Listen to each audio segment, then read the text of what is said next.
Dans cette vidéo, nous démontrerons l'ajout de combustible et d'horaire à un projet.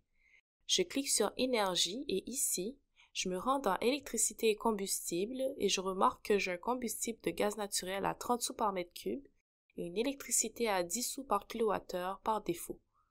Si je voulais ajouter d'autres combustibles à ce bâtiment ou à ce projet, je cliquerais simplement sur Plus et à partir de là, je pourrais sélectionner divers combustibles.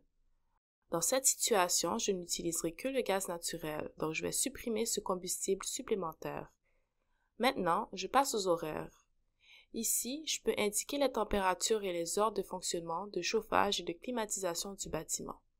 Dans notre exemple, nous utiliserons un bâtiment chauffé à 22 degrés Celsius et refroidi à 24 degrés Celsius pendant les périodes d'occupation.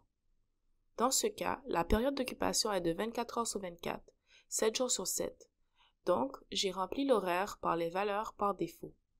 Il y a une dernière information qu'il est très important d'ajouter dans cet écran, la température de transition entre le chauffage et la climatisation.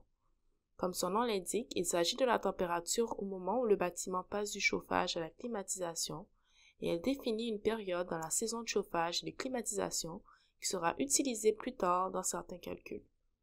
Nous suggérons une valeur de 16 degrés Celsius comme température de transition entre le chauffage et la climatisation par défaut. Mais si vous avez un bâtiment dont la température de transition est supérieure ou inférieure, vous pouvez ajuster cette valeur à votre propre situation. Une modification de 2 ou 3 degrés conviendra. Dans les prochains projets, nous utiliserons un horaire. Donc, nous devrons définir un horaire autre que 24 heures sur 24, 7 jours sur 7. Pour y parvenir, nous n'avons qu'à cliquer sur le plus dans le coin supérieur droit. Une boîte de dialogue s'ouvre avec un horaire vide.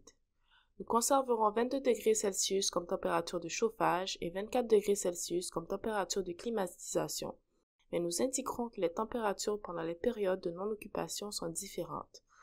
Nous utiliserons 20 degrés Celsius comme température de chauffage et 26 degrés Celsius comme température de climatisation pendant les périodes de non-occupation.